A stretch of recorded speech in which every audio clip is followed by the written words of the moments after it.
Have you ever heard a baby cry? Where no baby should be.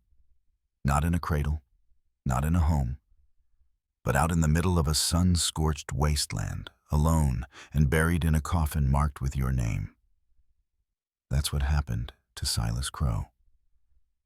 And it was only the beginning of the most twisted, soul-tearing test he'd ever face, not with his gun, but with his heart. The desert doesn't forgive. It doesn't forget. And it sure as hell doesn't whisper. When death is close, it screams. Silas Crow was dying. Slumped against a rock formation somewhere south of nowhere, blood soaking his shirt from a bullet wound lodged deep in his chest, a gift from one of the Morrison gang's hired guns. He'd taken 2 of them down before the 3rd one got lucky. Now, with the sun barely rising and buzzards already circling Silas, figured this was it. A slow, lonesome death, just like he always expected. Then he heard it. A cry, faint, high-pitched, fragile. A baby's cry. He froze, pain radiating through his ribs. His brain must have been giving out men bleeding to death. Don't hear babies in the desert. But there it was again. Clear, desperate. Silas dragged himself toward the sound, each step a war. He staggered past sun-bleached stones and bone-dry scrub until he saw something that made the blood freeze in his veins. A pine wood coffin. Small. Child-sized. Just sitting there in the middle of nowhere. The lid was slightly ajar and the crying was coming from inside. Silas dropped to his knees, barely able to breathe. His fingers, clumsy with blood loss, pried the lid open. And there it was. A baby boy. 6 months old, maybe. Wrapped in a filthy blanket. Crying so hard his face had gone red, but alive. Very much alive. Then Silas saw the carving burn deep into the underside of the coffin lid, in crude, jagged letters, Silas Crow, his name. That coffin was meant for him. Someone wanted him to find it. Someone had known his route, his timing, his past, and they'd left this child here to die, or to be found. The baby looked up at him, locked eyes, and just like that, stopped crying.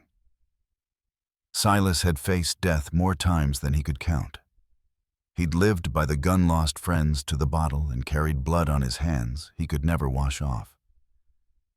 But in that moment, with that child reaching up for him, something inside cracked. Something deeper than any bullet wound. He'd never held a child. Never wanted to. Never believed he had the right.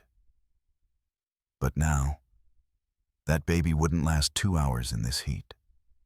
And Silas wasn't far behind. 2 lives, hanging by a thread, brought together by what fate, revenge, a game. He didn't know. What he did know was that leaving the boy there would damn whatever soul he had left. So he scooped him up, holding him against his chest. The baby's tiny fingers gripped his shirt. Silas felt warmth spread, not blood this time, but something older. Something long buried. His horse Thunder stood 30 yards off, nervous but loyal. Silas stumbled toward him, every movement a storm of pain, and somehow mounted up with the child tucked in his arm. Town was too far. But there was one place. A rundown ranch house 3 miles east, the old Hendricks place. Abandoned, but it might have water, shelter, something. Maybe even answers. As the desert stretched before him and the sun climbed higher, Silas Crow knew 2 things for certain. He was running out of time. And someone with a cruel mind and a sharp memory, wanted this story to begin. With a coffin carved in his name. The old Hendricks place rose from the dust like a ghost, weathered wood-broken porch swing chimney, barely clinging to the roof. It had been abandoned for years, left to the wind and coyotes after the fever took the Hendrick family one harsh spring. No one came out here anymore. unless they had a reason. Silas Crow reined in thunder, the child still tucked against his chest, breathing weak but steady. Every breath from the boy was a small battle won. But Silas could feel the weight of blood loss pulling at his own limbs. He was fading. Fast. The place looked empty. Too empty. He scanned the horizon, flatland all around. No movement, no sound, except the groan of the porch boards in the wind. Still something itched at the base of Silas's neck. That feeling he used to get right before bullets started flying. But the baby, he didn't have time to think it through. He needed water, shade, anything to buy them more time. Silas slid off the horse, staggering. He kicked the door open with the heel of his boot. Inside, dust hung in the air like a shroud. But on the table, sitting untouched, was a pitcher of clean water. A rag. A half-burned lantern. Someone had been here. Recently. Too recently. He laid the baby on a makeshift bed of old blankets, dipped the rag in water, and pressed it gently to the child's forehead. The boy's skin was burning up. Not just heat stroke, something deeper. A sickness. One that didn't come from the sun. Silas cursed under his breath. This wasn't just an abandoned baby. This was bait. And someone knew exactly what kind of man he still was, under all the grit and scars. The kind who couldn't leave a helpless child to die. The kind who'd walk into a trap if it meant saving one innocent soul. The baby whimpered weakly. His tiny hand reached again for Silas's shirt. That little grip, barely more than a twitch, felt heavier than any bounty Silas had ever carried. Then he heard it. A floorboard creaked. Not from the wind, from inside the house. Silas spun, hand on his Colt, but too slow. A voice, low, steady, and far too familiar, came from the shadows behind the door. "You're right on time, Crow." Stepping into the light was Elena Vasquez. She looked older than he remembered. Grief carved into the lines of her face. Her dark hair tied back, sun-worn dress caked with dust. But her eyes, those eyes hadn't changed. Same wildfire fury she'd had the day he shot her husband in a saloon in Tombstone. That had been over a game of cards, $20 and pride. A foolish mistake with bloody consequences. Silas's hand tightened around his revolver. But she was faster. Her own gun was already drawn and steady. "Don't," she said. "Not unless you want to die with your hand half raised." He didn't flinch. "You left the boy in that coffin." "He's my grandson," she said, voice tight with emotion. "Miguel's boy. Miguel, her son, the kid who'd ridden with the Morrison gang. The third shooter from this morning." Silas took a breath. "Miguel tried to kill me." "And you killed his father," she snapped. "Don't act surprised, we came full circle." He glanced back at the baby. "So you used him, used a sick child as a trap." Elena's jaw clenched. "You think I wanted this?" "He's dying, heart defect. Doctors say it's a miracle he's lasted this long. There's a surgeon in Phoenix, but the operation costs more than we'll ever see. So you figured I'd come riding by bleeding broken and just hand you a sack of money," Silas growled. "No. I figured you'd do the right thing. For once." The silence between them was sharp. Elena lowered her gun slightly. "You've got a bounty on your head worth $2,000. And rumor is, you've got 4,000 more stashed in that saddlebag." Silas didn't respond. He didn't need to. She already knew. "Give me the money. You can bleed out in peace. Or help me get him to a doctor. And maybe, just maybe, redeem yourself for everything you've done." The word redeem landed like a blow. Silas looked at the baby again. The boy's name was Diego. The kind of name meant for someone who might still have a future if someone else made the right choice now. And Silas, he'd spent most of his life pulling the trigger before anyone could ask him to choose. But not this time. Not with this child. Silas Crow had faced death before. He'd stared down bounty hunters, gang riders, and lawmen with nothing more than cold steel and colder nerves. But this was different. This was a child's life cradled in his arms, a life that shouldn't have anything to do with him. And yet it did. Too much. Too directly. He sat by the cabin window now, blood seeping slowly through the bandage Elena had wrapped around his chest. Diego, the baby, slept restlessly on a bundle of blankets near the dying embers of the fire. His small chest rose and fell too fast, too shallow. There wasn't much time. Elena moved with quiet urgency, brewing tea from a handful of desert herbs, eyes never leaving her grandson. "I've asked myself 100 times," she said softly, "why your name was in that coffin. Why my son would do something so twisted." Silas stared at the flames, jaw clenched. "Because your boy wanted revenge." Elena shook her head slowly. "He's angry, yes. Hurt. But Miguel isn't cruel. He wouldn't leave his own son to die in the dirt. Unless someone convinced him it was the only way to get your attention." That made Silas look up. "What are you saying?" She set the tin cup down, eyes narrowing. "I think someone else planned this. Someone who knows you, knows us, and knew exactly how to push the right buttons." Silas didn't reply right away. The idea wormed through his mind like a snake in tall grass, unwelcome, but too real to ignore. He glanced at Diego again. A child dying of a heart defect, left in a coffin on his path, with his name carved into the lid. It wasn't coincidence. It was choreography. Someone had pulled strings. Someone who knew where he'd be.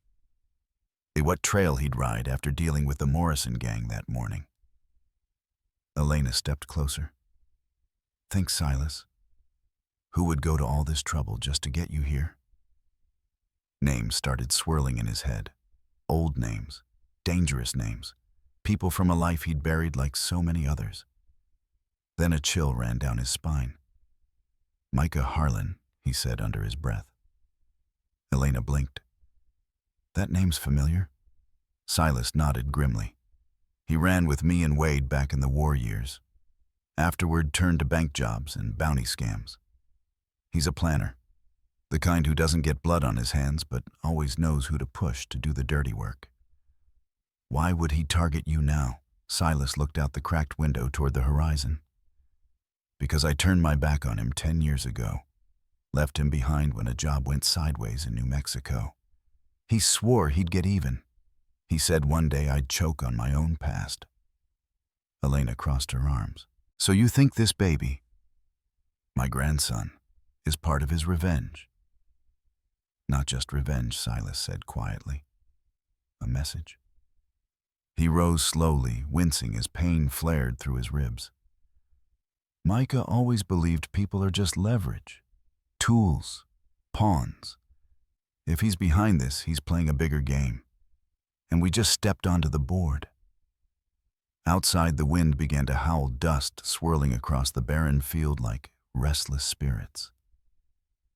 Thunder, Silas's horse, stamped his hooves nervously, sensing a storm building, not just in the sky, but in the air. Elena stared at him, her face pale. "What does he want?"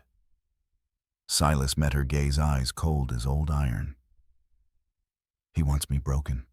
He wants me to care about something, someone, and then rip it away. Slowly." A long silence followed. Then Diego stirred. He let out a small cry, weak but insistent. Silas was beside him in seconds, cradling the child again, heart pounding. The baby's face was flushed, his breathing ragged. "He's burning up," Silas muttered. "We've got to move. Get him to Millbrook. There's no time left." But Elena wasn't moving. She stood, frozen eyes locked on the door. He's here. Silas looked up. Outside, hoofbeats echoed. Slow, deliberate. One rider. Silas drew his Colt with his left hand, bracing himself against the wall. Elena reached for her rifle. The door creaked as a shadow passed the window. And then a knock. One knock. As if whoever stood outside already knew he didn't have to force his way in. Because everything inside baby grandmother dying gunslinger was exactly where he wanted them. Silas stepped forward, teeth clenched. Micah. The knock came again, just once. Firm, measured, like a judge rapping his gavel before a hanging. Silas Crow holstered his Colt. Not because he felt safe, because he knew it wouldn't matter. If it was Micah Harlan standing on the other side of that door, bullets weren't the kind of weapon you needed first. You needed clarity and ice in your veins. Elena had her rifle raised, her knuckles white. "You gonna open it?" she asked, voice low. "Not yet," Silas muttered. Another cry from Diego broke the moment. The baby was feverish, weak, struggling just to breathe. They were running out of time. And now the devil himself had come calling. Silas stepped to the door and eased it open 2 inches, just enough to see the man he hadn't laid eyes on in over a decade. Micah Harlan stood alone. He hadn't aged poorly, just bitterly. Silver streaked his dark hair. His face, once sharp with mischief, was now carved with cold precision. Dressed in a black duster, unarmed at first glance, but Silas knew better. Micah's weapon had never been on his hip. It was always in his words. "Well," Micah said with a half-smile, "look at you. Silas Crow bleeding on a widow's floor, holding a baby like he's got a soul." Silas didn't blink. "What do you want?" Micah tilted his head. "I want what I'm owed." "You were owed a bullet 10 years ago," Silas said, voice sharp. Micah chuckled. "Always the gravedigger with your words." "But no, Silas. I didn't come here to kill you." He paused, then added, "That part comes later." The wind gusted, carrying the scent of mesquite and gunpowder. Elena moved behind Silas, rifle steady. "You sent that child out there to die," she said, her voice shaking with fury. "Used him like bait." Micah's eyes flicked toward her and softened just a little. "No, ma'am. I left the boy to be found. Not killed. I'm not the monster you think I am." "Then what are you?" Silas asked. Micah stepped forward, but Silas blocked the door with his boot. "I'm the man who watched you walk away with gold in your saddlebags and left me buried under 6 feet of federal charges." "That was your plan," Silas snapped. "You double-crossed the whole crew." "And you made it out," Micah said, "while I rotted in a cell for 8 long years." Silas's face darkened. "You deserve every day of it." Micah nodded slowly. "Maybe. But now I'm free, and I'm owed something more than memory." Elena's voice cut in. "What does any of this have to do with Diego?" Micah smiled again, this time without any warmth. Because Silas needed to care about something, just once in his life. Something innocent. Something he couldn't shoot his way out of. He looked past Silas into the room where Diego let out a weak cry. And there he is. The room was thick with tension. Silas clenched his jaw. "What now? You want to finish what your plan started?" Micah shook his head. "No, old friend. I want to offer you a deal." That word hung in the air like a cocked hammer. Silas stepped onto the porch, shutting the door behind him. "Talk." Micah's eyes gleamed. "There's a man in Phoenix, Dr. Keene. He can save the boy. I've already spoken to him. So why bring him to die in a coffin? Because I needed you desperate enough to listen. And because desperation makes men predictable." "Get to the point," Silas growled. "The doctor's price is $3,000, Micah continued. And you happen to be worth $2,000 Dead 4 grand, alive.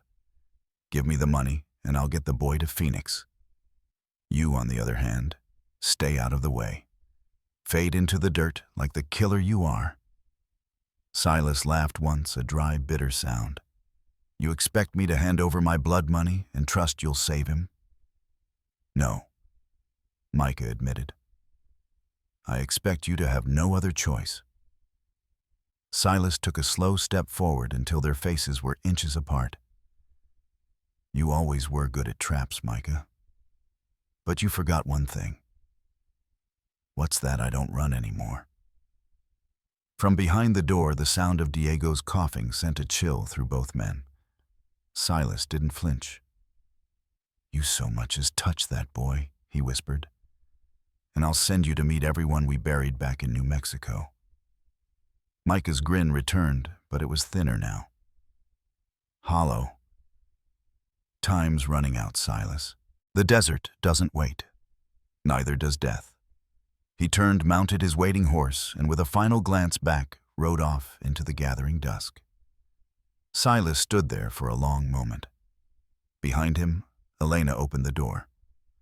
What now? Silas didn't answer right away. Instead, he looked at the darkening sky. "Now," he said at last, "we ride. To Phoenix. Or we all die trying." They left just before midnight.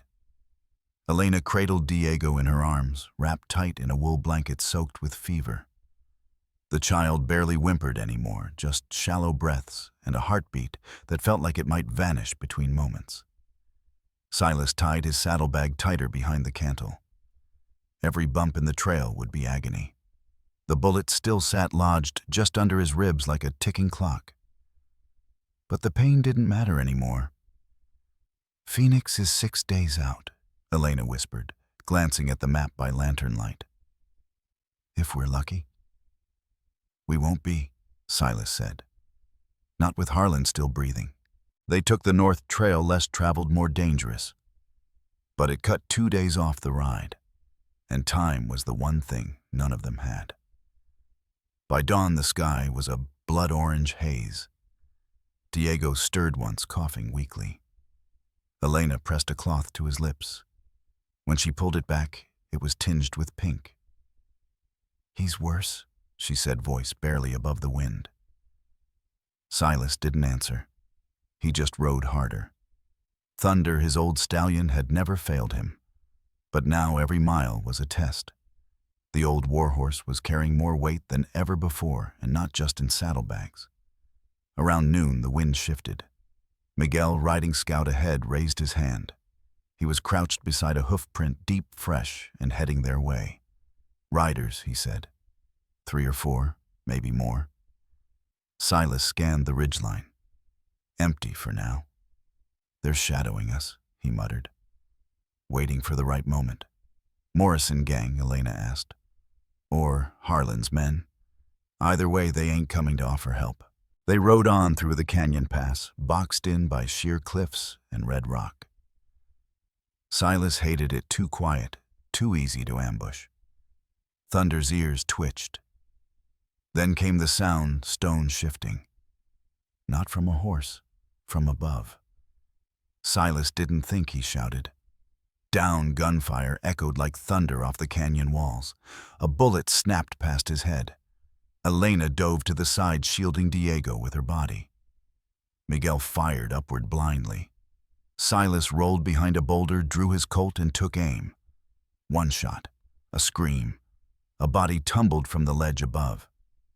The ambush lasted all of 2 minutes, but it felt like hours. When it ended, the canyon was still again, except for the moans of one wounded man pinned under his own dead horse. Miguel yanked him out by the collar and threw him at Silas's feet. "Name's Levi," the man groaned. "I was just the scout. Didn't know there was a baby." Silas stared down at him, gun still in hand. "Harlan sent you." The man nodded, spitting blood. "He wants the boy." "Why Sade?" "He's the future. Said Crow needs to suffer." Silas blinked. That word future didn't fit Micah Harlan. He was a man of grudges and ledgers, not prophecy. What's he planning? Levi hesitated. He's going to Phoenix too. But not for the doctor.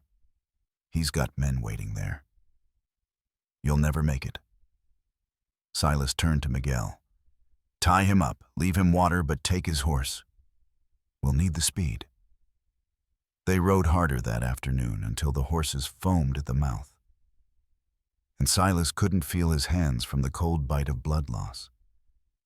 But they didn't stop, not until Diego stirred again. And this time, his breath was ragged. Elena screamed. Silas wheeled around and slid from the saddle, nearly collapsing. The baby's skin was pale, his lips blue, eyes fluttering like they couldn't decide whether to open ever again. He's fading, Elena sobbed. God, Silas, do something. He ripped the saddlebag open and pulled the last of the pain medicine, crushed a quarter pill in a cap of water. Miguel held the baby still. Elena dripped it into Diego's mouth, one slow drop at a time. The silence that followed was unbearable. Then Diego coughed. Just once. But it was enough. Elena gasped, pressing her ear to his chest. He's still with us. Silas sat back against the rocks, dizzy. The world swam. Blood soaked his shirt. His vision narrowed to a tunnel. But he looked at Diego, tiny, helpless, fighting for every breath, and he knew what had to be done. Miguel, he rasped. You ride ahead. Take Diego. Get to Phoenix. The surgeon's name is Keen. Tell him Crow sent you. What about you? Miguel asked. I'll slow them down. Buy you time. No, Elena said. You'll die. Silas smiled weakly. I was always going to die. But maybe now, it'll matter. As the sun dipped low, casting long shadows over the desert, Miguel mounted Levi's stolen horse, with Diego wrapped tight against his chest. Elena climbed behind him. They didn't look back, and Silas watched them ride until they vanished into the dust. Then he turned, cocked his gun, and waited for Micah Harlan to arrive. The desert fell silent after they left. Just wind, sand, and the slow pulse of a dying man, leaning against a rock, staring down the canyon. He knew they'd come through. Silas Crow could still taste the copper of blood in his mouth, and his right arm was so numb he could barely hold the Colt. But his mind was clear, clearer than it had been in years. This is what he was meant for.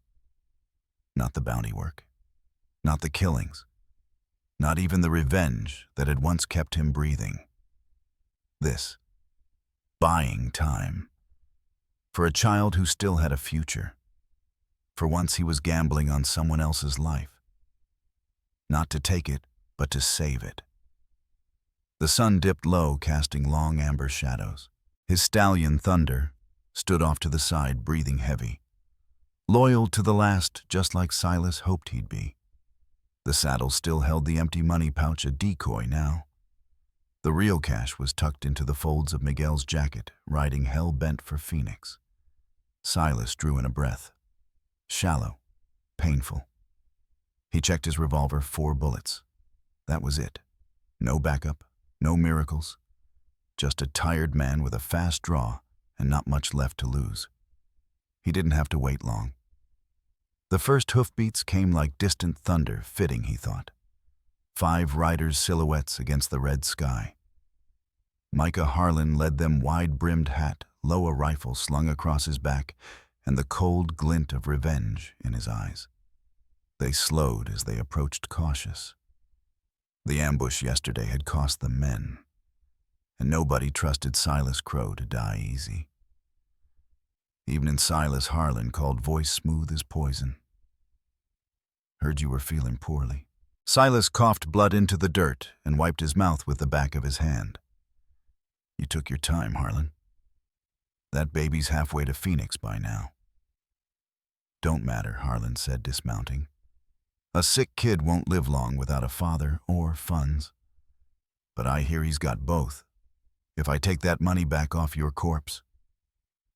The others circled wide, forming a crescent, rifles half raised. 4 bullets, Harlan said, eyeing Silas's revolver. And 5 of us. Then one of you gets lucky, Silas muttered. Harlan laughed. You always did think you were the righteous kind.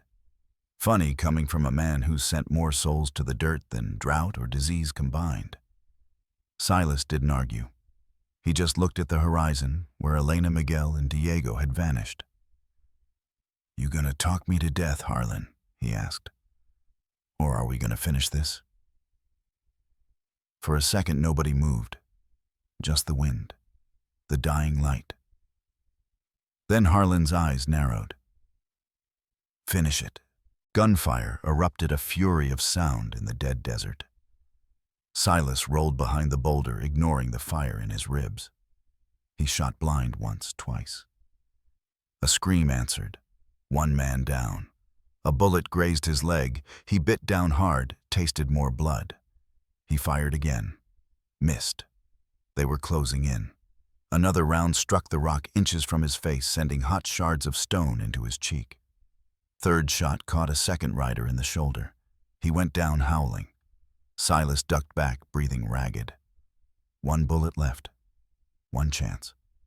He waited, listening to the footfalls. Harlan was moving left, flanking. Predictable. Always thought he was smarter than he was. Silas rose slowly, just enough to catch Harlan's silhouette coming around the edge. This one's for Diego, he said, and pulled the trigger. The shot rang out. Harlan staggered back, gun slipping from his hand. But Silas collapsed behind the boulder, the world spinning in red. His gun clattered to the dirt, empty.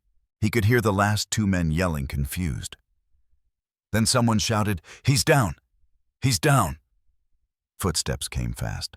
Silas reached for his boot knife, too slow. He didn't have the strength. But before the final blow came, more hoofbeats. From the ridge. And a voice, strong, clear, desperate. "Drop your guns, Miguel." Riding hard, rifle drawn. Behind him, Jake Morrison and 2 of his men. The remaining shooters hesitated. Jake's men fired first, dropping the 3rd outlaw where he stood. The 4th bolted. Micah Harlan lay bleeding in the dust, struggling to breathe. Miguel dropped to the ground beside Silas, grabbing his hand. "You still with us?" Old man Silas tried to speak.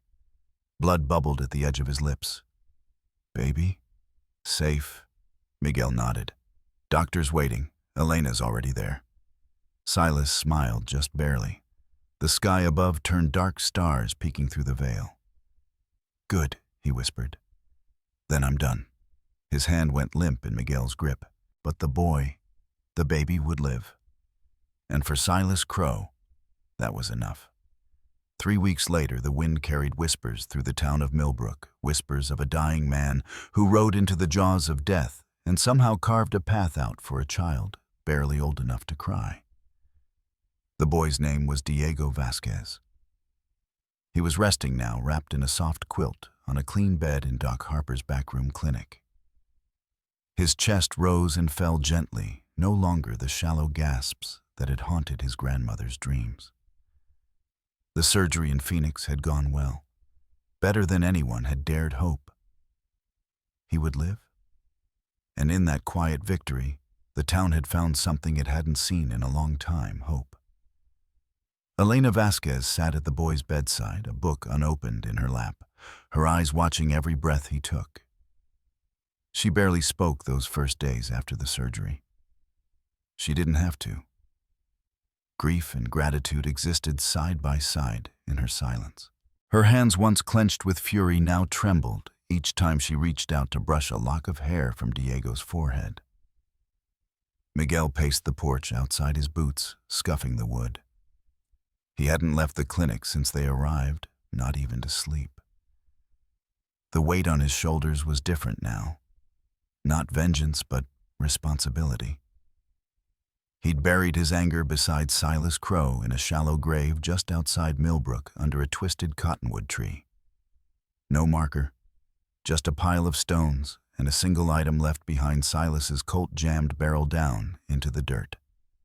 A few of the locals had come to the burial. Jake Morrison stood at a distance, his hat held tight in his hands. He hadn't said a word, just nodded once to Miguel, then rode off into the hills. Nobody knew where he went after that. Maybe back to Colorado. Maybe to find peace of his own. Word spread fast about what had happened. The Morrison gang was gone for good, splintered, leaderless, scattered. No one had seen Pete since the shootout. Some said he was still out there wounded and burning with rage. Others said he'd died in the desert, his sins finally catching up. But Silas folks in town spoke his name softer now.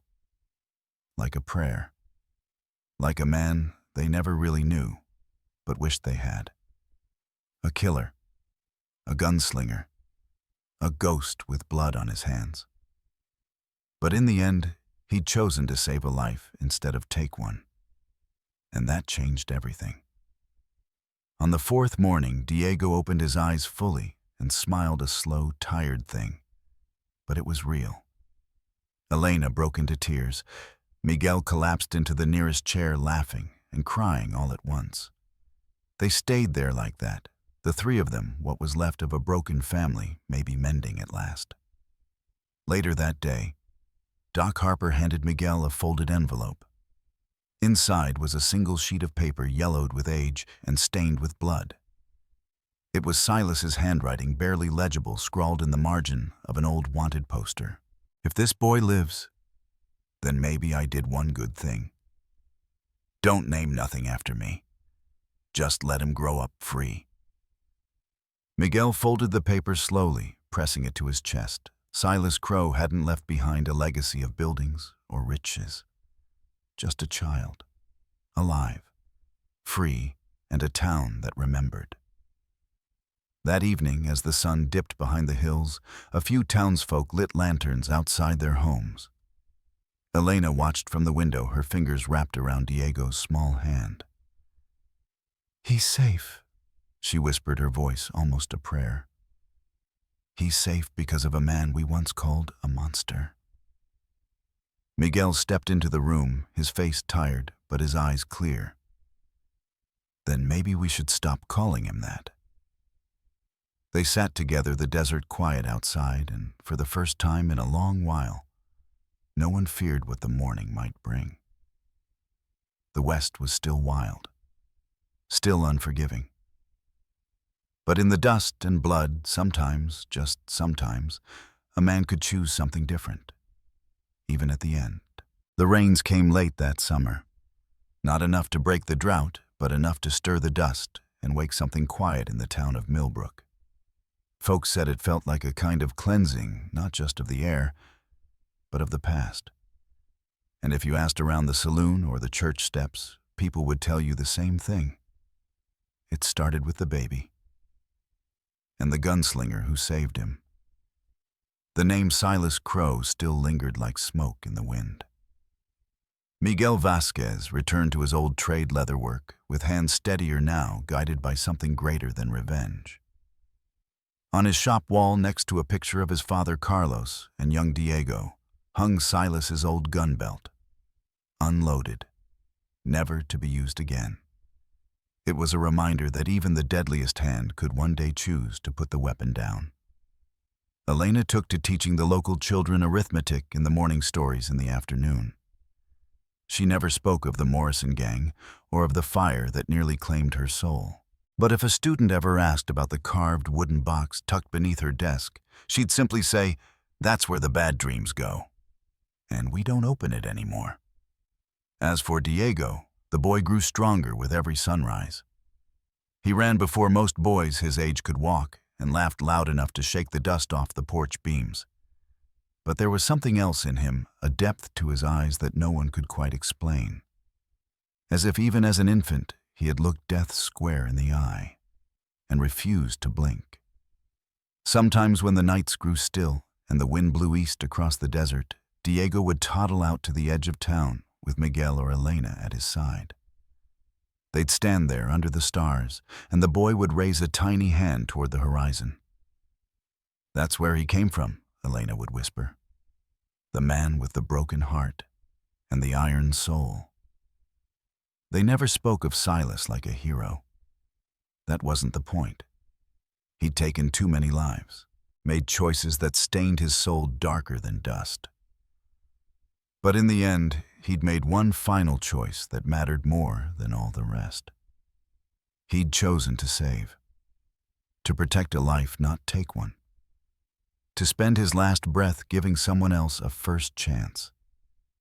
That was the kind of redemption the West rarely gave, but never forgot. 3 years passed. The grave under the cottonwood grew weathered, the stones shifting slightly with every windstorm. No one tended it. That was how Silas would have wanted it. But someone did visit. Just once. A young boy, about 4 now, with a wooden toy horse in one hand and a battered hat too big for his head. He stood there with his father and grandmother staring at the unmarked grave. "This where he sleep?" he asked. Miguel knelt beside him. "Yeah. This is where the man rests, the one who helped save you." The boy looked down, then gently placed the toy horse atop the stones. "Thank you, mister," he said softly, and that was it. No grand speeches, no flowers. Just a boy, a horse, and the weight of a life saved. As they walked back to town, Diego turned and glanced back one last time. The wind caught his hat and nearly blew it off, but the boy grabbed it just in time and smiled. He didn't know it yet, but he'd grow up with that same fire in his chest, the same stubborn spirit. But maybe, just maybe, without the blood on his hands. Back in Millbrook, the stories of the West continued. New faces rode through town.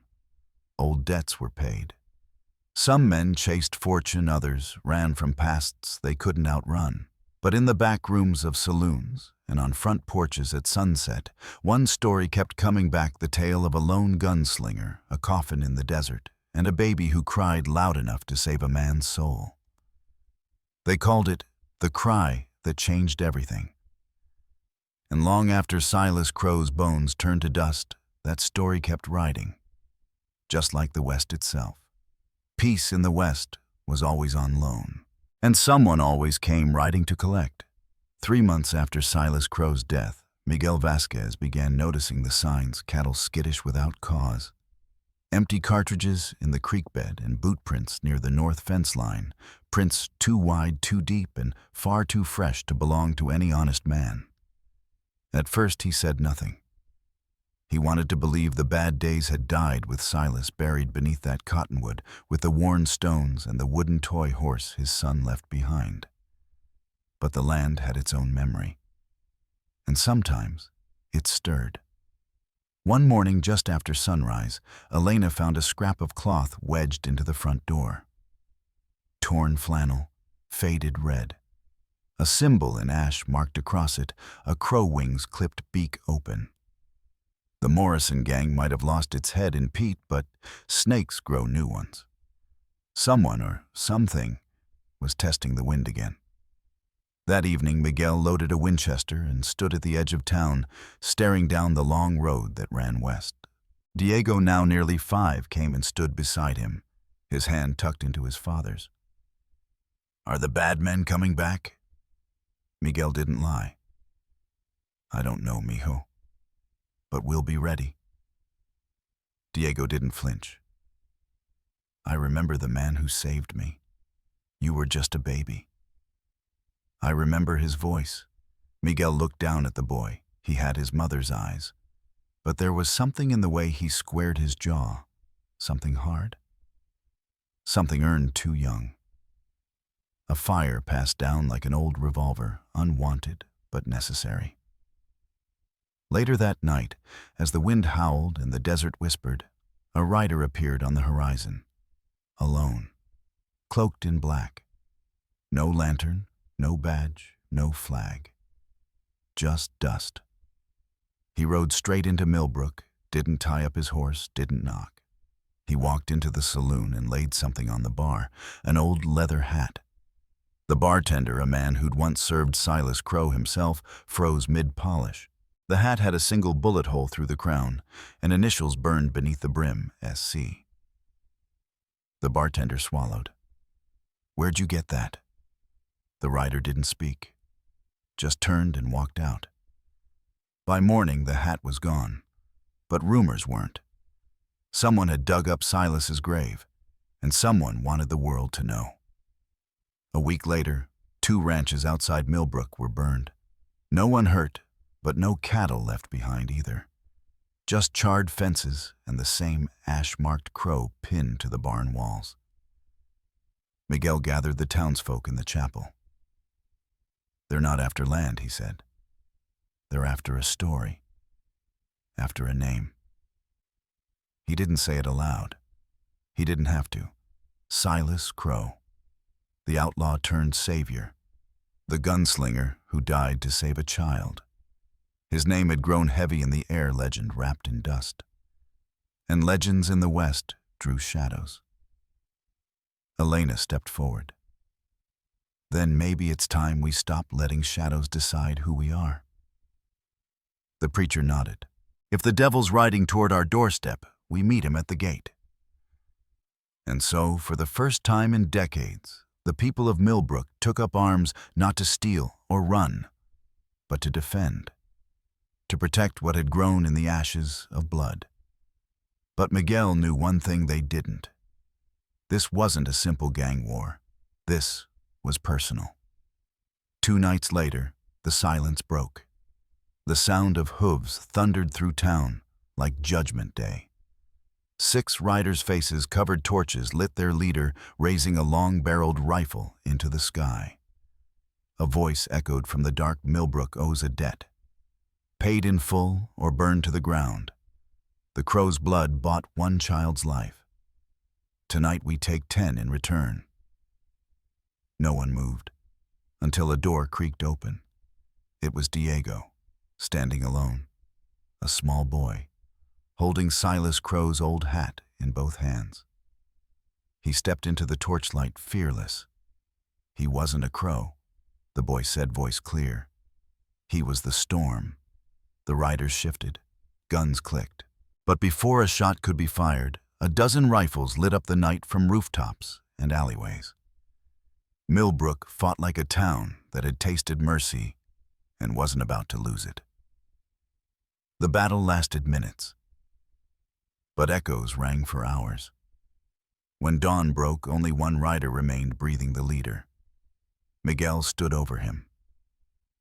"You want to burn stories?" he asked. "Then hear how this one ends." And he walked away, letting the man live. Because sometimes mercy is the loudest ending of all.